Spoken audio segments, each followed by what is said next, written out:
Assalamualaikum warahmatullahi wabarakatuh. Hai teman-teman kelas 3.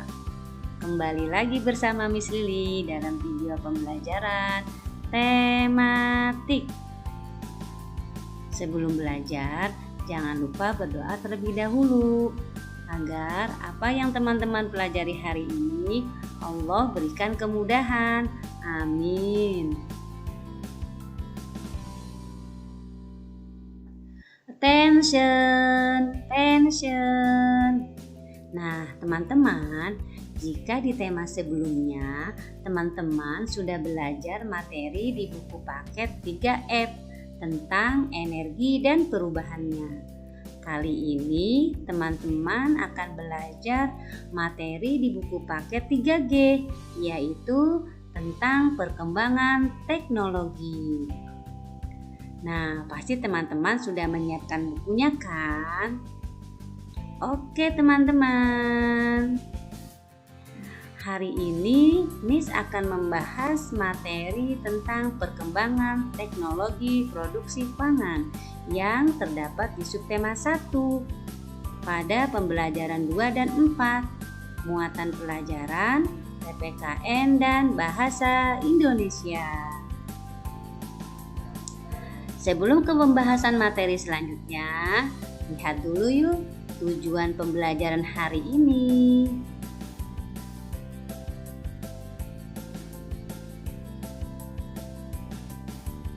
Tujuan pembelajaran hari ini, yang pertama, siswa diharapkan dapat mengidentifikasi bentuk-bentuk keberagaman individu dalam kehidupan sehari-hari di lingkungan sekitar dengan tepat.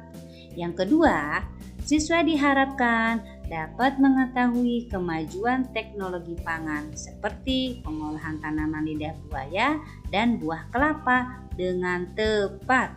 Yang ketiga, siswa diharapkan dapat mengenal bentuk paragraf atau informasi dari teks bacaan dengan tepat. Nah, teman-teman, ini adalah tujuan pembelajaran kita hari ini ya. Mari saling menghormati dan menghargai.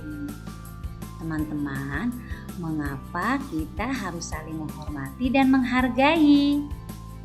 Karena saling menghormati dan menghargai adalah kunci dari sebuah persatuan. Agar terciptanya perdamaian dan tidak terjadi perpecahan akibat tidak saling menghormati dan menghargai. Setiap manusia memiliki perbedaan. Perbedaan itu ada karena manusia adalah makhluk individu, yang setiap individu memiliki ciri-ciri khas atau karakteristik tersendiri. Karakteristik seseorang menunjukkan sifat atau ciri khas yang dimiliki seseorang, sehingga dapat membedakan antara orang yang satu dengan lainnya, dan ini merupakan karunia dari Tuhan. Perbedaan ini dapat dijadikan suatu langkah untuk saling menerima dan menghargai satu sama lain. Keberagaman karakteristik individu di lingkungan sekitar antara lain: pertama, jenis kelamin, ras atau suku, agama, hobi atau kegemaran, watak, karakter, usia, dan lain-lainnya. Attention, masih fokus kan teman-teman? Berikut adalah teks bacaan yang terdapat pada buku paket halaman 13. Terlihat murid-murid memberi semangat kepada teman-teman mereka yang mahir berenang. Ado dan Bima mahir dalam berolahraga renang. Mereka telah menguasai teknik mengambang maupun meluncur di dalam kolam renang. Berbeda dengan Arga dan Panji yang masih belum mahir berenang. Karena merasa lebih mampu, Bima mengejek Arga dan Panji. Bima berkata lebih baik Panji dan Arga bermain di kolam renang untuk bayi saja. Nah, teman-teman, sikap yang ditunjukkan Bima apakah baik? Tentu tidak ya. Perlu teman-teman ketahui, kemampuan setiap orang itu berbeda-beda ya. Seharusnya Bima tidak boleh mengejek temannya yang belum mahir berenang. Kita tidak boleh menindas, merendahkan atau mengejek karakteristik yang dimiliki orang lain. Karena setiap orang memiliki kemampuan yang berbeda-beda. Kita harus saling menghargai perbedaan yang ada. Kita juga harus menanamkan sikap saling toleransi, saling menerima, dan menghargai agar hidup kita nyaman dan damai. Contoh karakteristik individu lainnya adalah dalam menikmati makanan. Setiap orang mempunyai cara tersendiri dalam memilih dan menikmati makanan. Contoh yang dilakukan Lani dan teman-temannya. Lani, Dayu, dan Siti juga memiliki cara yang berbeda dalam menikmati buah-buahan. Misalnya, Siti menikmati buah-buahan ketika minum susu rasa stroberi. Sedangkan Dayu menikmati bolu pisang. Lani lebih suka makan buah apel. Semua suka buah-buahan, namun mereka menikmati buah-buahan dengan cara yang berbeda-beda. Setiap orang memiliki kebiasaan yang berbeda-beda. Nah, teman-teman di sekolah pun memiliki hobi yang berbeda-beda.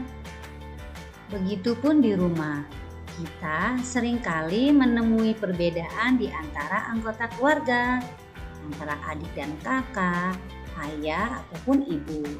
Misalnya, perbedaan kesukaan dalam memilih menu makanan. Ada yang suka tempe goreng, ada yang suka roti isi keju, dan ada juga yang suka roti isi coklat. Setiap orang memiliki makanan kesukaan. Kesukaan setiap orang berbeda-beda. Jika temanmu memiliki kesukaan yang berbeda darimu, apa yang akan kamu lakukan? Pastinya kamu harus menghargai dan menghormati perbedaan tersebut. Sikap memahami dan menerima perbedaan kesukaan setiap orang yang sesuai dengan pengamalan Pancasila ketiga yang berbunyi Persatuan Indonesia. Jadi, perbedaan merupakan sesuatu hal yang biasa. Oleh karena itu, kita harus dapat menyikapi setiap perbedaan dengan sikap yang terpuji. Perbedaan bukanlah sesuatu yang harus dipermasalahkan, karena dengan adanya perbedaan, hidup kita akan semakin lengkap. Bukankah pelangi tampak indah karena berbeda-beda warna? Nah, anak-anak, sampai di sini dapat dipahami ya tentang karakteristik individu yang ada di lingkungan sekitar. Tense, masih fokus kan teman-teman? Selanjutnya, mari kita mengenal dan pelajari macam-macam pengolahan pangan agar menjadi manfaat bagi sesama. Pada gambar terlihat tempat-tempat yang menyediakan pengolahan pangan seperti tempe, susu kedelai, yogurt, dan lain sebagainya. Oke teman-teman, sebelum kalian mengenal lebih lanjut tentang macam-macam pengolahan pangan yang ada di Indonesia, kalian amati dulu ya gambar berikut ini. Siti menunjukkan sebuah teks bacaan kepada teman-temannya. Isinya tentang teknologi pangan. Tahukah kamu apa arti teknologi pangan? Ayo kita baca teks bacaan yang ditujukan Siti kepada teman-temannya. Alam Indonesia sungguh kaya. Kacang kedelai, jagung, dan kelapa adalah hasil pertanian Indonesia. Telur, daging, dan susu adalah hasil peternakan. Semua itu adalah sumber pangan kita. Pangan artinya makanan. Alam Indonesia menyediakan sumber pangan kita. Hasil panen dan ternak yang melimpah memberi makanan yang cukup bagi kita. Akan tetapi, hasil pertanian dan peternakan tidak dapat bertahan lama. Makanan itu dapat membusuk. Makanan busuk harus dibuang, hasil panen harus diolah agar tidak cepat membusuk. Mengolah hasil panen dilakukan dengan teknologi pangan. Apa itu teknologi pangan? Teknologi pangan adalah penggunaan ilmu pengetahuan untuk mengolah pangan. Teknologi pangan dapat menghasilkan makanan baru. Teknologi pangan menjaga agar makanan tidak cepat membusuk. Hasil panen berlimpah dapat diolah menjadi makanan baru. Misalnya, kacang kedelai dapat dibuat menjadi tahu, tempe, dan kecap. Kemudian susu sapi dapat diolah menjadi mentega, susu bubuk, dan keju. Teknologi pangan mengolah makanan agar tahan lama. Teknologi pangan sangat bermanfaat bagi kehidupan. Berikut adalah teks bacaan yang terdapat pada buku paket halaman 15, yaitu tentang pengolahan tanaman lidah buaya. Nah, anak-anak silakan boleh membuka buku paketnya ya. Kita tentu telah mengenal tanaman lidah buaya. Sejak dulu tanaman ini digunakan sebagai penyubur rambut, penyembuh luka, dan untuk perawatan kulit. Di Indonesia, tanaman ini banyak dibudidayakan, salah satunya di kota Pontianak, Kalimantan Barat. Di kota Pontianak, terdapat tempat penelitian yang bernama Aloe Vera Center. Di tempat ini, tanaman lidah buaya diteliti, diolah, dan dikembangkan menjadi berbagai bentuk produk makanan. Ternyata, selain dimanfaatkan untuk kosmetik dan obat, tanaman ini juga dapat diolah menjadi makanan dan minuman. Makanan seperti dodol, manisan, jeli, permen, coklat, dan kerupuk dapat dibuat dari tanaman lidah buaya. Minuman seperti teh dan sari lidah buaya juga dapat dibuat dari lidah buaya. Makanan atau minuman itu dibuat dengan berbagai teknik produksi pangan. Bagian awal proses produksi adalah perebusan lidah buaya untuk menghilangkan lendirnya. Selanjutnya, proses produksi menjadi bermacam-macam sesuai kebutuhan. Misalnya, pada pembuatan jeli, lidah buaya dihancurkan, diberi gula, dan dijemur. Setelah proses produksi selesai, tahap selanjutnya adalah pengemasan. Pengemasan harus dilakukan sebaik mungkin agar udara tidak masuk sehingga makanan atau minuman menjadi tahan lama.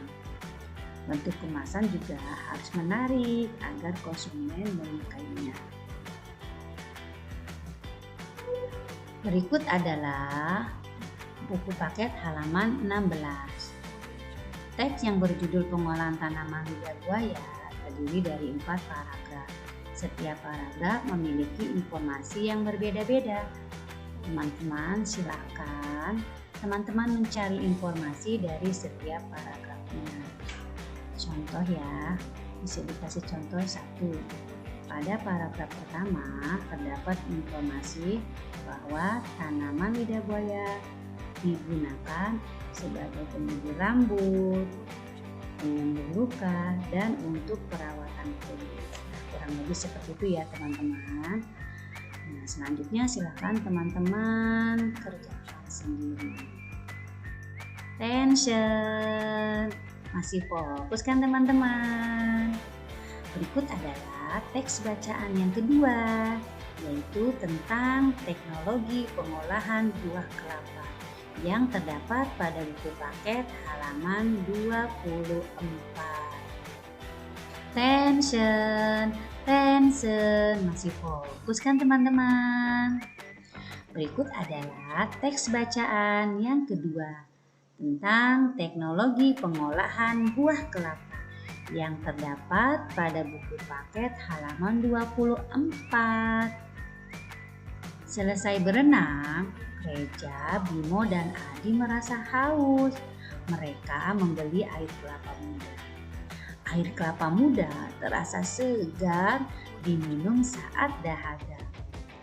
Reja teringat tentang kakeknya yang memiliki perkebunan kelapa. Tanaman kelapa berbuah sepanjang tahun.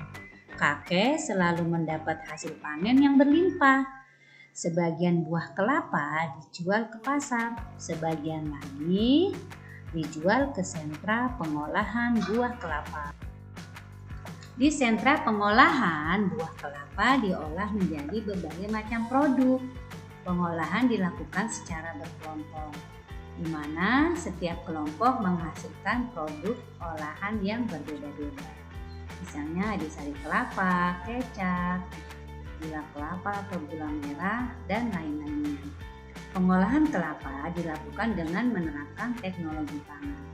Dengan teknologi pangan, hasil olahan buah kelapa memiliki nilai yang lebih tinggi. Teknologi pengolahan yang digunakan diantaranya adalah sebagai berikut. Pada pembuatan kecap dan sari kelapa dibutuhkan mikrobakteri. Pada pembuatan koktail dilakukan pasteurisasi agar tahan lama. Kemudian pada pembuatan selai kelapa digunakan asam sitrat untuk mengatur keasaman. Pada pembuatan gula kelapa digunakan pengawet yang aman bagi kesehatan. Tidak hanya itu, dengan kemajuan teknologi pangan, air kelapa yang mudah basi ini dijual dalam bentuk minuman dalam kemasan. Santan kelapa juga yang mudah basi ini dapat dipasarkan dalam bentuk bubuk. Nah, teman-teman, itulah kemajuan di bidang teknologi pangan yang sangat berguna bagi kehidupan manusia. Nah, teman-teman, pada teks bacaan ini terdapat 5 paragraf, di mana masing-masing paragraf mempunyai informasi yang berbeda-beda dan terdapat kalimat utama atau kalimat yang mengandung ide pokok. Apa itu kalimat utama? Kalimat utama adalah kalimat yang mengandung ide pokok paragraf dan menjadi dasar pengembangan dalam paragraf. Kalimat utama tidak selalu terletak pada kalimat pertama, namun juga bisa terletak pada kalimat terakhir sebuah paragraf. Nah, teman-teman, silakan kerjakan soal latihan ini yang terdapat pada buku paket halaman 25.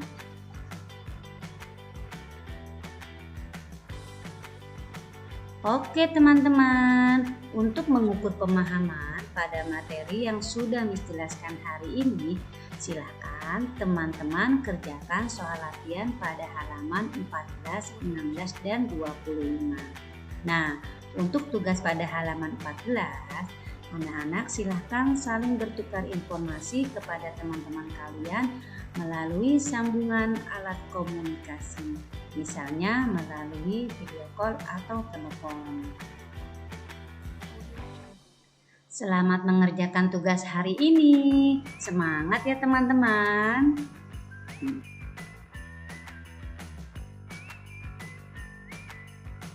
Terima kasih sudah menonton video pembelajaran hari ini. Semoga bermanfaat.